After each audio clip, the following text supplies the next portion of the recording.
Welcome to Rifftastic's interviews. This is one of many that are going to be coming. I'll be getting varying high-profile people, well, I deem high-profile people, and I'm going to be quizzing them, no holes barred, the weirdest interviews, and possibly the most offensive, trigger warnings all around. Now, the spokesperson for trigger warnings all around is going to be joining me today. This is John. Meet John. Say hi, John. Oh, hi there. Hey. Hi, man, like this man is a man band machine, then decided to join other bands and now is just encapsulating the wasteland of America with some of the most aggressive, violent music, as in regards of like the band HATEFUCK, which by the way, we'll talk about later. And I have my own personal dealings with him and my own projects, say Automation Purgatory. Just going to plug that now. I'm so sorry you have to put up with me. It is my pleasure. But let's start with you. So tell us a bit about yourself, John, so our first-time ever listeners can, get a bit to know about you, basically. Okay, what is there to say about me? I've been playing music most of my life. I grew up in a very musical household. I started out as a fretless bass player and then moved into playing extended range guitars because for the longest time when I was a teenager, I couldn't find people that wanted to play extreme music or interesting music for that matter. So that was kind of my way of kind of getting into things. That's the tragedy just right there, you know, the budding musician that can't find anyone who gets it. Yeah, I mean, and then as far as bands that I'm playing for now, some people kind of around the globe may know me from Cab Ride Home. That band's toured all over the place. That was the band that Danica Rome, the first openly transgender woman elected to a political office in America, was the front woman for. Aye. We put out an album last year called Crash the Gate. That band, unfortunately, doesn't exist anymore. We broke up, it was a week ago, 2 weeks ago? Yeah, it would have been.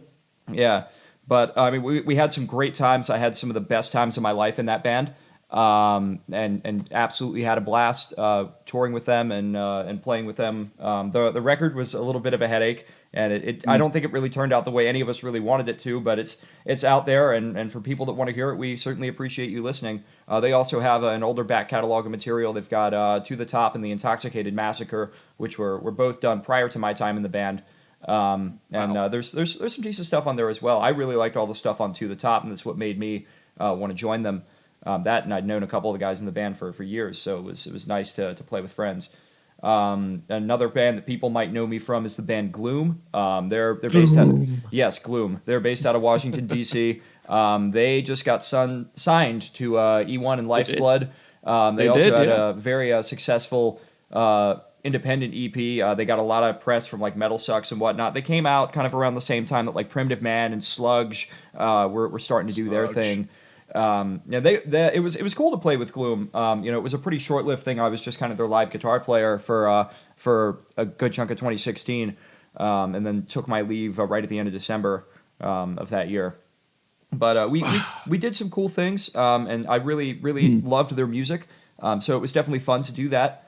I hope that with whatever they're doing now, I know they're working on a new album. The last time I talked to Bill. Yeah, so it seems to be a very busy band, to be fair. Yeah, they are. I wish them nothing but the best. We had a pretty good relationship together, and unfortunately, it just things didn't really work out chemistry wise in that band for me to continue like writing with them and whatnot. So it was a kind of mutual and amicable decision that we were just like, oh, this isn't really going to work out. That's fair. Yeah, but I mean, as you know, like being in bands is just like any relationship. If something's not working, you just need to be honest with each other and go, "It's not working, guys," and then it's all good. The worst thing you can ever do is carry on when your heart's not in it, and then you leave at the worst moments, and then there's a massive fallout and misunderstandings. So, no, to be fair, man, from my understanding of your history of bands and my own personal experience with you, is that you're pretty much straight on the ball of like, guys, I'm going to be honest. And I think that reflects really well on you as a person and a musician. Well, evidently by all the bands you're still either talking to or friends with that you've previously been in. Yeah, it's, I I don't like to leave a band in a bad way. You know, I've had experiences like that. Nobody does. I've had experiences like that where there were kind of rough fallouts with bands. I mean, this was like early days, like when I was like middle school, high school, playing in some of my first original bands. But it like, when I had to deal with the drama of that, it was like, you know, as I started to get into bigger bands and play with other people and, you know, build more of a professional repertoire for myself, it was like, okay, I don't want drama when I enter or exit a band. I want, you know, a good professional friendly relationship with people. You know, that makes everything better and it keeps doors open. And so that's of course, an important thing that I've learned business wise over the years is just, you know, keep everything cool, keep everything professional. So I try and bring that into every aspect of my life. And speaking of bands and larger groups, I've been given permission to talk about this. It hasn't been officially announced yet, but exciting. Literally like right after. Rifftastic exclusive. Oh, good lord! Sorry. Literally right after Cab Ride broke up, like within a couple days, I ended up joining the band Grethor. The majority of their lineup left after their most recent album, Damnatio in Memoriae, I believe it's called, was released. And so they're still looking to carry on. I've known the guys in that band for years. I actually did a guest solo on their 2015 release. What was that? It was Galaxia Infinitum was the name of that. And I actually I did a guest solo on it and then hastily mixed it for them because their engineer backed out at the last minute or something like that. I can't remember exactly what the situation was. It was me and their bass player Nick sitting in my basement for 4 days living on coffee without sleep, just trying to get this thing mixed. And like it was in my parents' basement, so like it's 4 a.m. We can't mix this through monitors. We're sitting there with headphones on. Like, oh my god. Oh. Like it was an experience and a trying one because so many things had been changed. I had to reamp a bunch of guitars, so it was just. Oh man, that's awesome. That is amazing. It's like the classic story of tribulation and triumph. Like it was like, oh look at this. This is all this put against us, and we still triumph through perseverance and dedication. There were some very cool songs on that EP. I was very happy to play that guest solo on Anomaly X. We had. Carrie and Misery, aka Drew Nowak from Apothis, on guest vocals on a different song. I can't remember which one it was. It might have been Tenebris. I'm unsure. We're gonna have to go listen to Grethor after this. Might have to. Actually, dude, their last couple of releases were real solid. And funnily enough, Bill from Gloom and Davis from Hatefuck have both appeared on songs of theirs. It's all like one big family, isn't it? It's like everyone knows each other. Yeah, you could say that. There are definitely a couple of people in there that I don't know if I would in that equation that I don't know if I'd necessarily call family, but that's not something I'm going to talk about. But that's the same. Like any family, you know, you've got the ones that you just don't talk to because they're retrobates. Sorry, I shouldn't say more. But but yeah, man, fucking Grethor is fucking awesome. To be fair.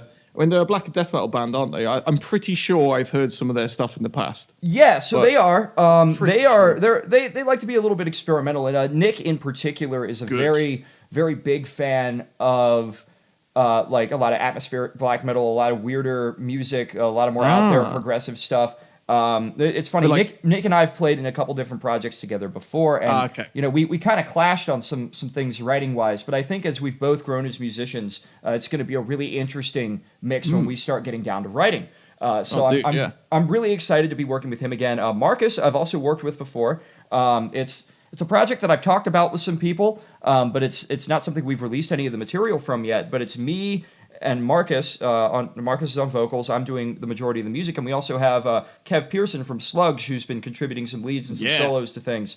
And then on keys for some of the stuff, my old bandmate from Apocrypha, and he was also the synth player in Hatefuck for a little while. Monty Smith has been contributing some things as well. So that's been very cool. I love working with all three of those guys. I've really enjoyed working with Marcus in the studio, because as a producer, I feel like he's a great vocalist to work with, and I feel like we're able to get some really good takes out of him, and really come up with some cool stuff. And so awesome. He's been a blast to work with. I can't wait to work with him and Grethor as well, and kind of expand on what's been going on there. Because with the Nox Sumo stuff, it was very straight ahead black metal with some big atmosphere and a lot of just big nasty riffs. Whereas I think Grethor is going to be taking a less straightforward approach to the music, and kind of encroaching on most of the aspects of extreme metal territory. So we're going to see how that goes. I'm very, very excited to kind of see where all that lands. Oh man, it sounds like you can never not get your hands full with just some great, like genre defining or twisting music. Like for example, like in Hatefuck, that is just the most abrasive, violent music I've heard for a long time. I am so excited for the new stuff, but we'll talk about that in a bit. And like now you're joining Grethor as well, and your other varying projects that you were joining in, and people you joined in with. I find that they're all very unique musicians or bands that are doing something different. And I think you personally seem to strive for the people that are different, and I think that's really interesting personally. Yeah, no, I really love being kind of on the different side of things. Some people love to kind of parrot their influences, and that's fine. I mean, you gotta play the music that speaks to you ultimately as a musician. It's your art, and you need to be happy with it at the end of the day. And that's something that I tell everybody that I talk to about music with. It's like you have to do what is going to work for you. Just put out the best production of you that you can put out. Absolutely, and that kind of puts into that, when new bands always release new material and it's heavily scrutinized if it changes. And I'm thinking, I commend the change, even if it's not a good change, even if it's like a shit change where it doesn't sound particularly great, but at least they're doing something different. And as a fellow musician, that they're happy with that change and doing that thing that's different. That makes them go, oh, thank God, I'm not sick and tired of doing the same thing over and over again. Yeah, new is good. Exactly, and actually a great example of that are the guys in Linkin Park. They're a band that has never compromised on the sound that they want. They started one way, and I loved their early stuff. The Hybrid Theory EP that they put out, the original Hybrid Theory debut album, and then Meteora I thought had some great material on it. And then they put out Minutes to Midnight, and I was like, what the hell is this? They had some cuts on there that I really enjoyed. Like they had Given Up, they had No More Sorrow. I thought What I've Done was a good song, although I felt like the guitar production on that could have been heavier. They could have been bigger. But they did some cool stuff with that, and I didn't love everything on there, but they were definitely jumping into some new ground, and they went forth just full speed ahead, balls deep into whatever new stuff they wanted to do. And every album after that had, newer and different stuff on it. And it was like, okay, I may not love every single song on this album like I did with the early stuff, but I commend them for making quite a bit of money and still maintaining massive amounts of popularity while doing whatever the hell they want with their music. Mike Shinoda was a big influence to me when I started getting into audio production and recording and writing my own music, because he does a lot of the engineering for that band. All of his Pro Tools stuff that he does, and sitting there, I remember seeing the behind the scenes stuff for like the Collision Course thing they did with Jay-Z, and he was sitting there producing the whole thing, which is crazy. Yeah, and it's like, I mean, they've put out so many wildly successful records. And Mike has been at the helm of a lot of that, and I give him a lot of credit as a writer and a producer, and that's why I've always paid really strict attention to what he does too, particularly. Of course, yeah. Like, I mean, he's a big powerhouse within I guess the clash over of modern popular culture and alternative. Like that band, Linkin Park, has always combined like very varying, I guess popular culture and musical likes and dislikes. But there's sort of like a middle ground, and it seems to be like Linkin Park is the biggest middle ground that I have seen of all the bands, including like even Avenged Sevenfold or things like that. They are not as middle ground as Linkin Park are, especially when Benson died. It was even like, whoa. So I just burped then. But it was even worse. That really showed like the entirety of the world, not just, groups or people. Like the entirety of the world gives so much tribute to him. And I just thought that was incredible. Yeah, no, that, as much as I don't sit there and, pay attention to every little thing that Linkin Park does. When I heard about Chester's death, I remember waking up and I was was working on something, and my girlfriend was like, "Did you hear about this?" And I was like, "No, I didn't." And that was heartbreaking, especially to hear that it was a suicide. Oh, of course, yeah. And it's you can tell listening to a lot of the guy's lyrics that he was dealing with some issues, and I was very, very saddened to hear that things went that way. I mean that course, band yeah. will never be the same. Oh, no, definitely not. But I'm sure that whatever it is they decide to do will ultimately end up being fairly successful. Well, yeah. I can't imagine. I mean, just purely because of the support they have as well, and that their support is, as I said, has been incredible. Like, there's been lots of different ways of perceiving what happened. There's lots of conspiratorial stuff, which we won't go into because it's just futile. And there's lots of very personal stuff, and there's lots of personal accounts as well being shared, and then people understanding that other people's understanding of Chester. And it was very interesting how that all came around in the open, and everybody was open and talking about it. It wasn't like, oh yeah, this happened, but we're not going to talk about it. Chester's death brought the conversation back on the table about mental health, men's problems, suicide, and it really brought it up. And it also made the point of that money and wealth does not equal happiness. It does not equal, you're not going to be depressed because you've got $10 million dollars in your bank. That's not the case. And I'm not saying like it was because of him, because that's been the case for a long time. But I think this, as I said, because he covers him and the Linkin Park covers so many platforms, I just think it really brought everyone together talking about it again. I mean, even now, people are still talking about it. I have seen it relatively talked about or commented on other comments relating to suicide. So I think it's a conversation that should continue to keep happening. Yeah, no, I'm right there with you. And I just I got a little lost in thought there for a second with everything that's happening with Chaz. But like that, yeah. There's not much more we can say on it. Yeah, it's not. Yeah. It was a horrendous time in history, but it's one of those necessary things in history because life is necessary, and the things that happen, life and death, are necessary. Even though we may not like them, they happen and they will always happen. So I guess it's for us to be able to understand it all better to proceed moving forward. Talking about moving forward, right? So let's get off this subject and move a bit forward now. Sure. So your band HATEFUCK. Oh boy, what's coming? What's new? I know this thing's brewing in the background, and I see a lot of teasers and stuff. So I'm curious. Go on, shoot. I'm curious. So HATEFUCK is something that's been around on and off for quite a while. I think 2013 was our first show. And the funny way that HATEFUCK started was that first show, HATEFUCK didn't exist until about 2 hours before that show. The wonderful friends of mine in Hydrakill were supposed to play a show that I had booked, and they had to drop because they got snowed into their houses. Oh, right. Because this was in the middle of January. And so I'm like, well, fuck, now I've only got a couple bands on this bill. We need to fill some time. And I'd done kind of an improvised grind thing before that ended up taking off and then disappearing. But I called up Davis because he's one of the only people that's crazy enough to do something like this. I'm like, hey, you don't have to say yes to this, but why don't we do an improv grind set? He's like, fuck it, I'm down. And so that's amazing. Like another friend of ours, Ryan, our original drummer, was like, yeah, sure, I'll play drums. He's mostly just like a punk drummer, but I mean, he's grindcore, punk works. It's similar. So I'm like, just play fast, it'll be fine.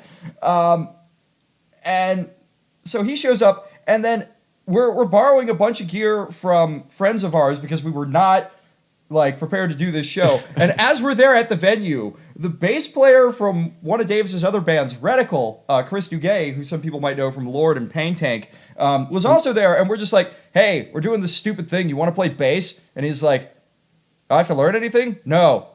Just kind of play in the same key. Cool.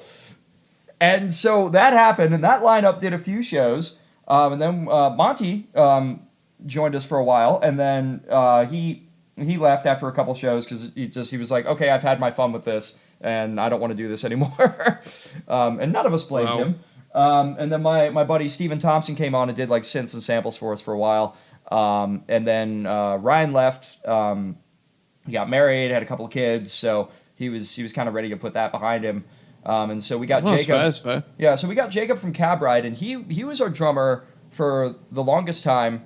We had several other people come in and out because Jacob left for a while after a particularly bad show one evening, and he's just like, okay, this is so demoralizing, I can't do this anymore. Some people aren't cut out for it. It's fair. Yeah, and so we had Chris Baker from Reticle and Opterics play with us for a while for a couple of gigs, and that. Chris is a great drummer, but he's not a grindcore drummer, so it's like all these songs are way too groovy. This is not quite what we want. It's not intense enough. Yeah, and so we kind of parted ways with him, and we ended up getting Jacob to come back, and we also got James Shaw, the guitar player and studio bass player for Camo Shorts, which is one of Davis's other bands, to come play bass for us. I love it. This is great. I love working with James because James has also filled in for Cab Ride Home before. James and I also play guitar together in another band that people know about it. There have been a couple of name changes to the project and some things that we're changing with it, so I won't really talk about it just yet. Okay, no worries. But yeah, that'll be fun when we finally get that rolling. But we're waiting until after the Hatefuck thing is done to finally jump back on that. Of course. But yeah, having James on bass has been a significant improvement to things. And then for a while, we just kind of stopped doing things. And then after four of us, myself and Jacob and Davis and James, had gone through quite a bit of horrific personal shit, we decided that we were going to get back together and we were going to do like a little mini tour. So it was like handful of dates just like up and down the state of Virginia. I can imagine like some sort of cathartic like yeah, well here's the thing, like we didn't do a rehearsal or anything. The first time we hit the stage was the first time that lineup had played together in probably 2 years. Oh wow. So like That's so grind. Yeah, we just didn't give a fuck, and we just started destroying the venue. We didn't care.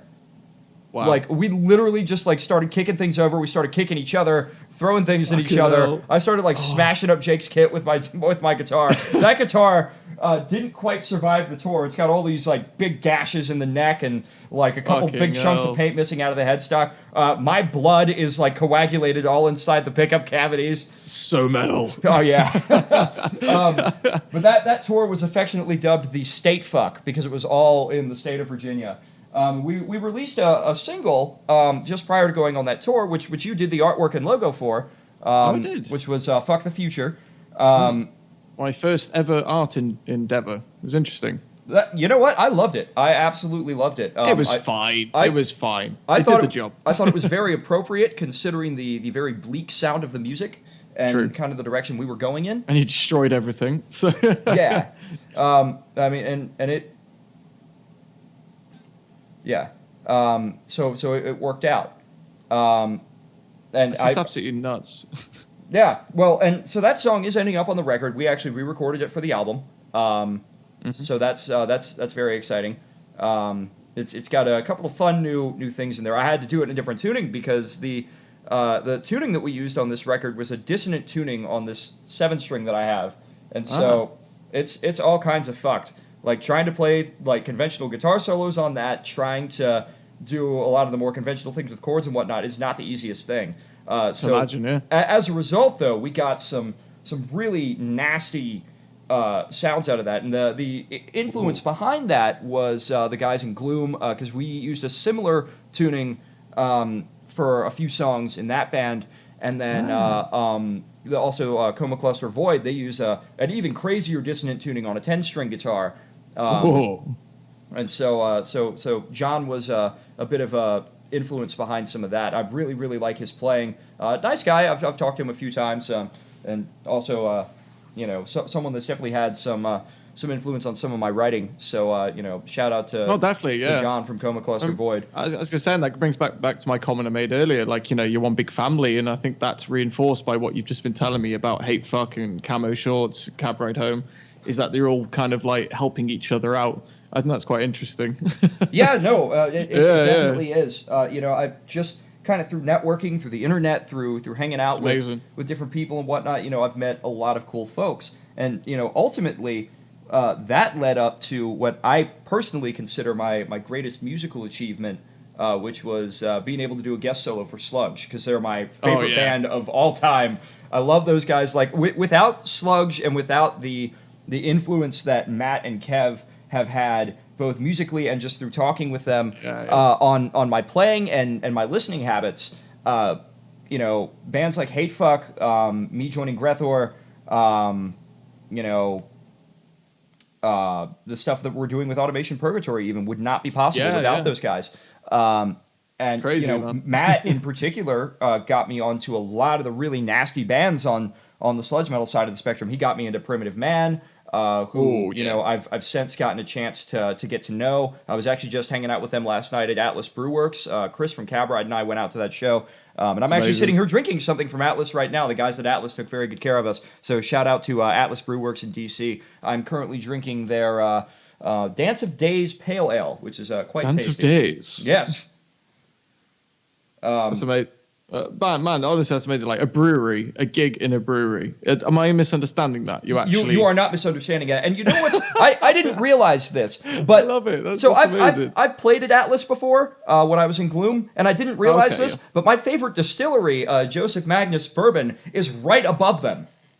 Oh wow! So you're just like, wow, this couldn't be any more better. Any way. Like I already worked for an awesome brewery. Like I worked for Adroit Theory Brewing Company out in Purcellville. And part of me was almost just like, man, maybe I should move to DC. Yeah, might as well. Fucking dude, live in the brewery. I think it would be so hard for me to give up working at Adroit, though. I like that brewery that I work out. You want to talk about a family? Like those guys are my homies. Like even the new people that come in, it's just like there's a good bond. Like we got this new supervisor in, and. We've gotten to talking a lot, and just like right off the bat, very friendly person. And so I'm just all about the crew that we have at that place. I'm very, very fortunate to work there.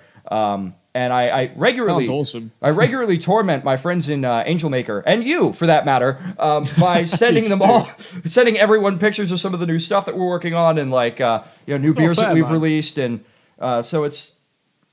Yeah, it's just not fair. Like I can absolutely attest to this. Like every now and then, like just randomly, like pop, it's like these 6 different like incredible ales, like dark blondes, everything. I was just like, what the? And I was like, when you were talking about new staff and everyone's a big family. When you were talking about it, I had some sort of vision of like some sort of initiation ritual where everyone just gets drunk together. That's called the holiday party. That's amazing. It just sounds like such a cool job, man. Honestly, it sounds amazing. It is, man. So many of our customers are great people. We've got musicians. We've got people like from the local metal scene are actually what turned me on to Adroit Theory. It was actually Chris Duguay and Ryan Pearson from HATEFUCK were the guys that turned me on to that brewery, and I loved it so much. Was looking for a second job for my main gig, and just ended up applying at the place, and they gave me a job. And you've been there since. I have. I've been there for almost 3 years now, and couldn't be happier. Absolutely. Do you have any like ambitions or anything? Do you want to go climb the chain and end up owning the company or some shit? No, I don't know about that. I don't think that. I mean, I don't think that there's any chance of me climbing to the top of a ladder and owning a brewery like that. The likelihood of Mark ever giving that up is probably I'm just kind of like slim. Secretly hoping. I was like, I could just come over and work for you and get Britain just beer. That'd be amazing. Just work at a brewery. I mean, dude, if I owned the brewery, well, first off, I'd have to learn how to brew beer because I don't know a damn thing about that. I'm just very good at being able to pick out all the good tasting notes in it, and I'm good at drinking it. Yeah. Well, I'm very good at being able to pick out all the tasting notes in it and everything, and properly present it to customers and get them to buy it. Sort of like a perfume handler. It's like, which kind of scent would you like? It's like, what kind of taste would you like? How drunk would you want to get? How much are you willing to spend? Like, and then you just appropriate whichever beer for it. That sounds like a great job. It's like a beer salesman. That. I don't know if I should say this or not. I guess we can cut it later if we have to. Yeah. But I've found that the number one way to get an English customer on your side in any of the jobs I've worked is to take a massive shit on the town of Blackpool. Oh yeah, dude, it's like staple of all etiquette in the UK. It's like to moan about something we all just generally agree is a bad thing. It's like, yes, they think like us. They are one of us. like it's like that kind of thing. It's just like, oh yeah, like digestive biscuits are amazing, and if you don't agree, there's something wrong with you. Okay, so I realize that biscuits in the UK are usually like cookies that they have with tea. Yeah. So what the fuck is a digestive biscuit? Is that like a cracker? No. It is a biscuit, like a legit straight out biscuit. It's just so plain and boring. It's amazing. Like so it's like a shortbread biscuit, but like without any sweetening. It's like a little bit of sweet, like a tiny bit, and then a bit of salt in it, and then that's pretty much it. And it's meant for good digestion. It was just more of like a poor man's, bakery treat, I guess. I got and it just kind of become a staple in the UK of just like a standard of biscuit, which we all just absolutely enjoy. And I think like when people from America or Europe try them, they're just like, this is disgusting. I'm like, it's amazing though. The UK has a habit of liking terrible things. I think that's probably why, like people like Marmite and Twiglets. Yeah, they're I don't even terrible. know what the fuck Twiglets are. I know what Marmite is. I've never heard of Twiglets. Right. A Twiglet is basically like a really bad cracker that's in the shape of sort of like a knobbly piece of stick, is the best way of explaining it, like a short stick. That sounds fucking horrifying. And it's covered in Marmite. Oh, all right. You're going to have to give me 2 seconds. Maintenance from my apartment just showed up. I'm just going to make sure everything's cool, and then we'll get right back to the interview. Yeah, no worries. All right, I'm back. So I was just beatboxing. Right, so we've talked about HATEFUCK. We've talked about, briefly about camo shorts. Did you want to talk about camo shorts much at all? I can. I mean, I'm not in camo shorts, so there's not really a lot for me to talk about. But they just to give them a shout out. Yeah. So big shout out to them. I do love the guys in camo shorts to death, obviously, because I play in 2 fucking bands with them. It's an amazing name for a band. Yeah. Well, I mean, so like. They were the first time I ever really experienced grindcore in a live setting. And what's funny is they don't have a drummer. It's just James and Davis and John and a fucking drum machine. And so like the first time I ever booked a show, I booked them because Davis was instrumental in kind of helping me find places and getting in with people in the scene when I got older and was old enough to go to bars. And so I booked camo shorts. I'd never even heard them before. And I was like, well, Davis has been cool. Screw it. This is my first time booking a show. I don't know what to expect. I'll book them. So I booked him, and I just was blown away. And I went to go buy a couple of their albums, and Davis was just like, "Nah, man, thanks for booking us. Here, you can have both free." Wow. I still have them. And just what were the names of those albums? Sonically Transmitted Disease was their most recent, and then I think their first album was called Like This or We'll Kill You. Oh yeah, no, yeah, I've seen that. That's amazing. But yeah, no, I absolutely love those guys. And their music was big on me being like, oh man, I should try out grindcore, and that's how bands like Menstrual Sewage and HATEFUCK came to be. Oh yeah, of course, yeah. Oh man, I tell you what, I'm gonna name drop a band to see if it rings any niggles. Tower of Wankers. Yes, that was Matt's old band before Slugs. Yeah. I only come across it like a couple of weeks ago, and I was like, what the fuck? Oh, you've only just now come across Tower of Wankers? So I want you to take a very good listen to the Grind Over Matter album, because there's 2 sections on that record that ended up in Sludge songs. Ah, that makes sense. So the end of Turnbull Rising. Talking in an interview. Yeah, the end of Turnbull Rising is the same thing as, with some slight modifications to it, whatever the last song was on Dim and Slime Ridden Kingdoms. Oh shit, I can't remember. Unchained Malady. That's what it was. So yeah, no, the ending of that is almost the same thing. It's mad how that they transpose like bits that they really, really enjoyed from previous work and then put it in their, well, I wouldn't say new band, but just the transition of their musical journey. Yeah, well, I just love the whole concept of Slugger. We're not going to stop talking about Slugger today, are we? No, we're not. It's just gonna. All praise Mollusca. All praise Mollusca. Oh, suck it. I mean, it's so. I'll pass. Oh man, and what about Obelisk of Worm, man? I mean, you So could lift that's that bit out a bit. damn it. That's the band I wasn't trying to talk about.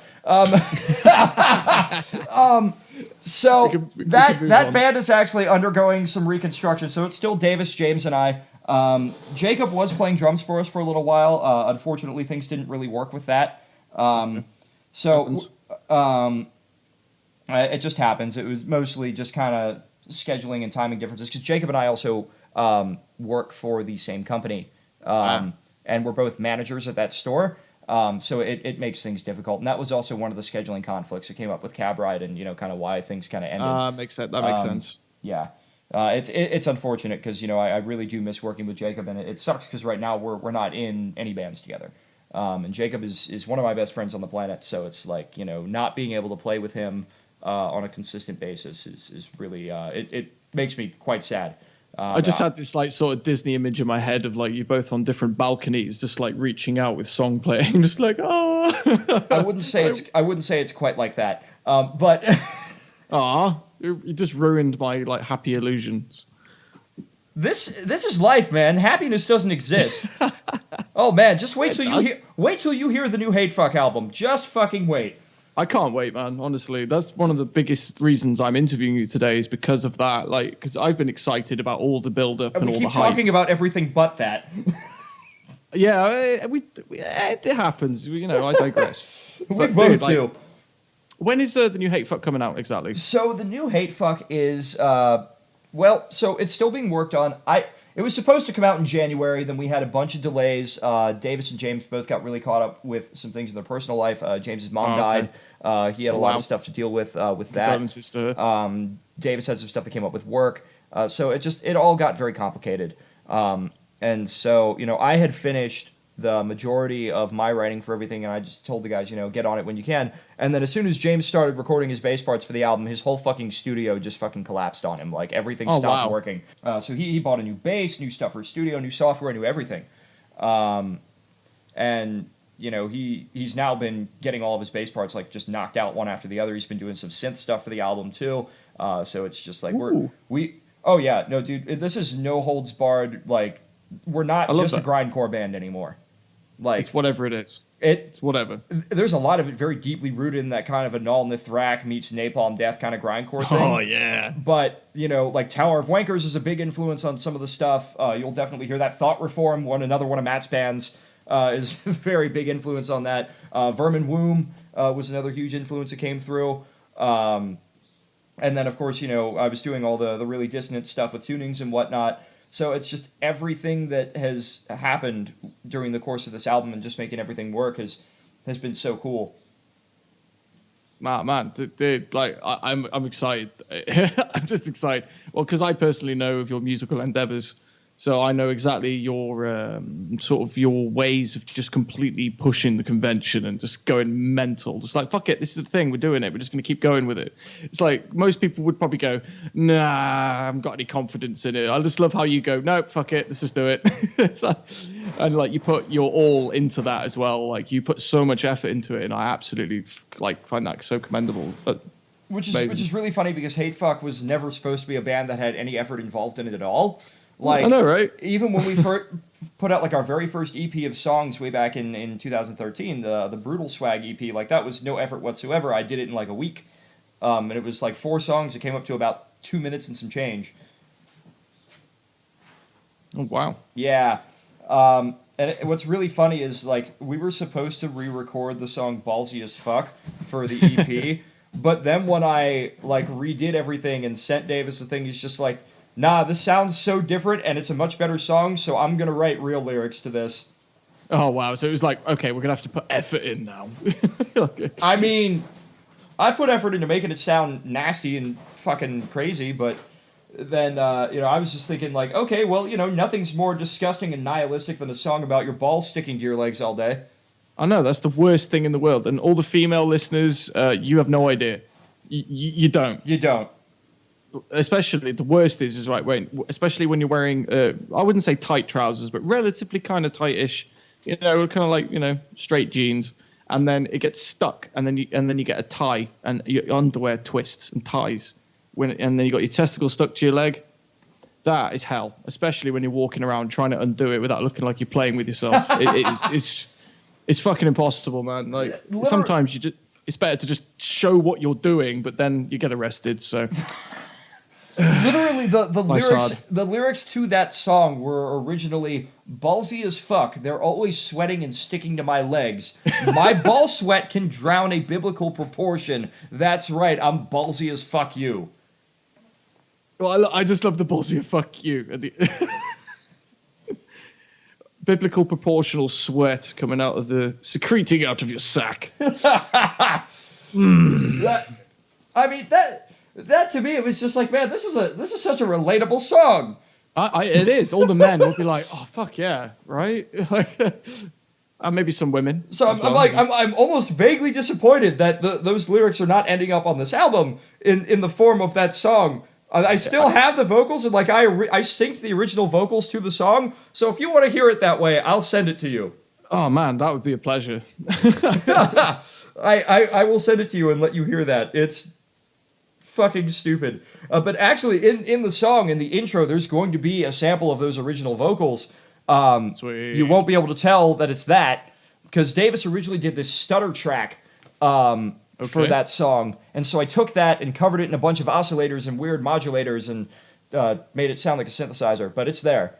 Okay, so I'll try and hear for it if I can. If I'm deliberately trying to hear those exact words, I may be able to deter them out of it. You never know. I won't. No, not at all. Well, it just sounds like synth, does it? Yeah, like you might be able to vaguely tell that there's a human voice screaming under all that, but like. You should see the things I go through in the studio to get things to sound the way they do. Like there are a bunch of things on that record that you'll hear that sound like synthesizers that aren't. They're actually my guitar. Oh wow! See, that's what I love. Shit like that. Where you don't use the conventional instrument to make that sound that's appropriated with that conventional instrument. I love that. I think that I recently approached that in the Rivers of Nihil. If you haven't heard that new album yet, the Owls Know My Name. Fucking hell. I have not heard it yet. I was actually talking about it with a customer of mine at the brewery the other day, and I still have not had a chance to fucking really sit down with it yet. No, honestly, dude, it's the most experimental death metal album I think I've ever heard. I guess maybe I should just buy this on iTunes before I go into work. I heavily recommend it, heavily. I've listened to it 4 times, I think. That's just as much as I've heard the new Sludge album, so... it's that high up for me. It's so good, and it's the contrast of these weird, almost 90s, 80s synths and guitar parts and atmospheres and then they add it into that brutality of the death metal and the atmosphere. Oh, dude, just go buy it. It's amazing. Fair. Yeah, just go buy it. Just angrily go buy it now. Just buy it now. Fine. I'm gonna buy it right now. I'm gonna go to iTunes right now and buy this album. You better. Yeah, you better. You've been told. I've been told. British people in their commanding accents. So we need to rule the world again. Look, man, if you want America back, you can have it. To be fair, we do a better job than Trumpy Pump is.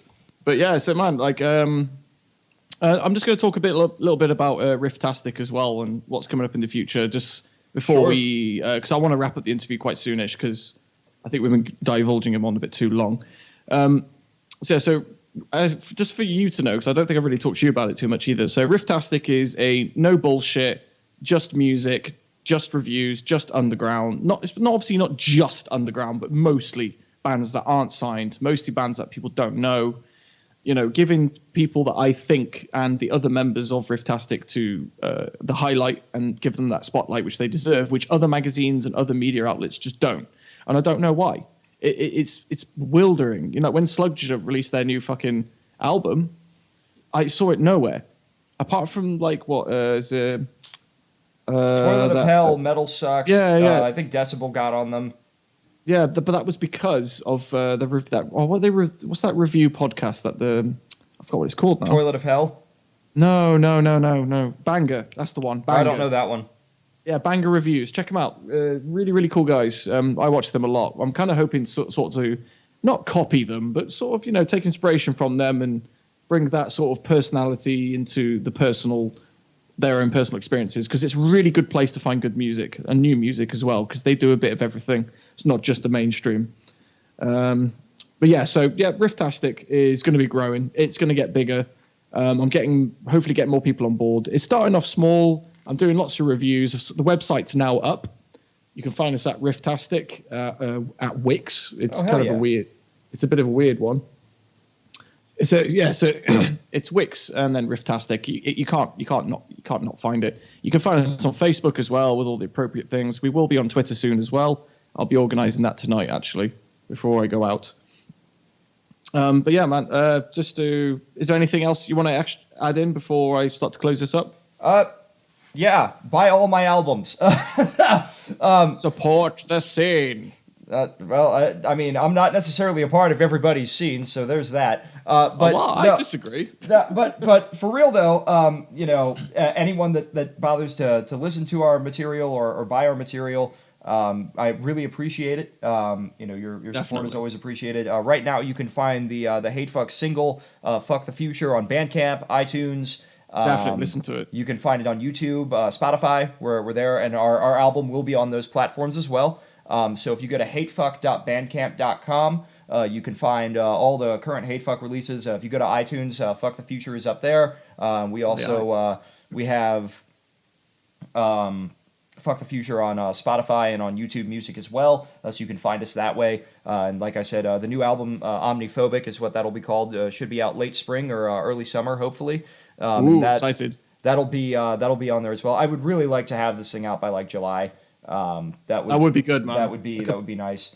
So I'm really shooting for that June-July timeline. We will have a lyric video coming up soon for the song "Politics and Pornography." It's got some of the most kind of poignant and to the point lyrics on the album. One of my favorite songs. It was the first song I wrote for the album. If we're not counting "Fuck the Future," like when I specifically had what was supposed to be an EP that later turned into a full-length album in mind. I wrote this song. And, or at least I wrote the music for it. Davis did all the lyrics. I had more or less nothing to do with any of that. And he just delivered brilliantly. And that song has inspired a really great video that we're working on right now. I don't know if we're going to be able to get it onto YouTube or not, because we are actually putting clips from porn in there along with clips of politicians speaking. Well, and then the plan is to have the lyrics overlaid like it's being typed out as closed captions. I mean, you could like cover the explicit bits a little bit and get away with the But that's the general not fun concept. at all. No, it's not, and it wouldn't be controversial, and that's what metal's all about: is to get people thinking, to offend people, to make people talk. So, I mean, Hatefuck doesn't give a shit anyway what people think. So no, not particularly. So, I mean, yeah, I say stick with it, but yeah. I suspect. I mean, we're gonna put it on YouTube and see what happens. But you'll also be able to find. We'll also put it on Facebook and see how long that lasts.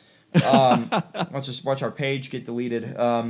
Oh yeah, I was gonna say people who share it as well might get reported and stuff. So this could be quite fun. Yeah, but we'll also be putting it on Vimeo, and we'll probably be putting it on most of the major porn sites. So Pornhub, Xhamster, YouPorn, RedTube. It makes sense. It makes sense. You might as well. To be fair, like Pornhub is starting to become a more independent platform for like a lot of things. People have actually started to upload their, not just you, but like other musicians and stuff, more offensive content that YouTube will censor.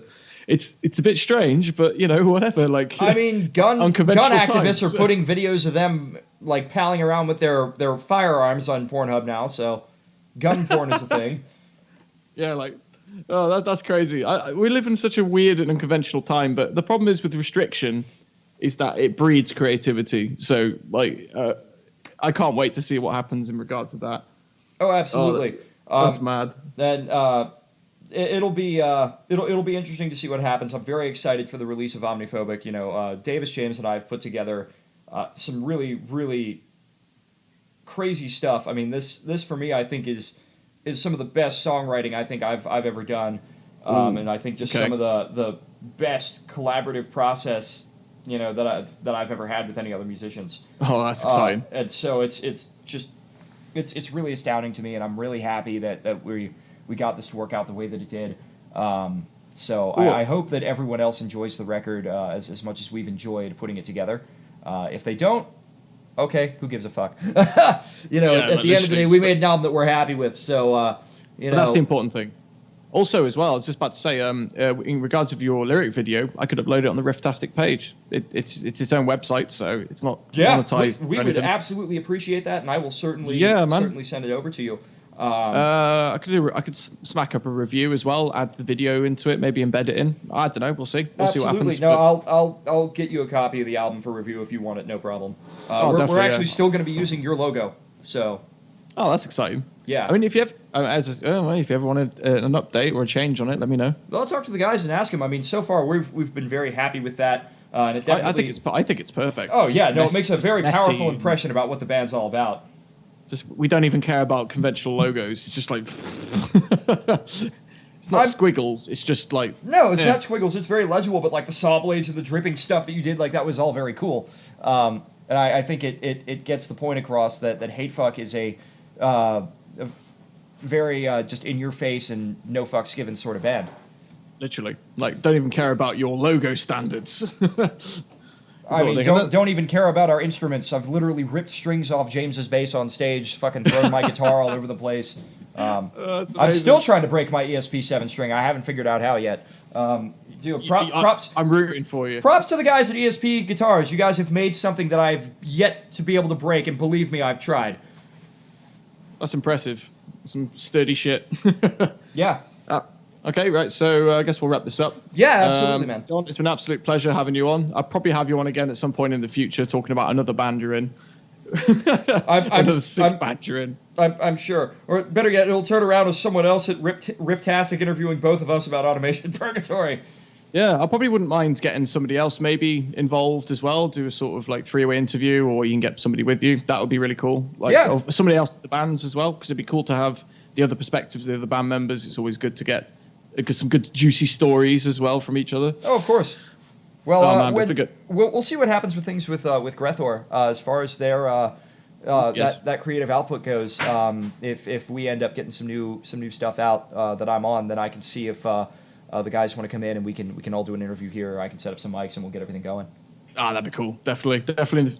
I mean, Rifftastic will be happily housing the chaos of Hatefuck any day. Just purely on my volition and my own head as well, but fuck it, it's awesome. All right, man, dude, it's been an absolute pleasure, John. Of course. And for all my listeners, if you didn't know, I've been Kieran. Well, I'm always Kieran. I'm Kieran from Rifftastic, and we'll see you on the next one. Cheers. Say goodbye. Say goodbye, John. Say goodbye. Goodbye. Goodbye, folks. Oh, that'll do. There you go. Cheers.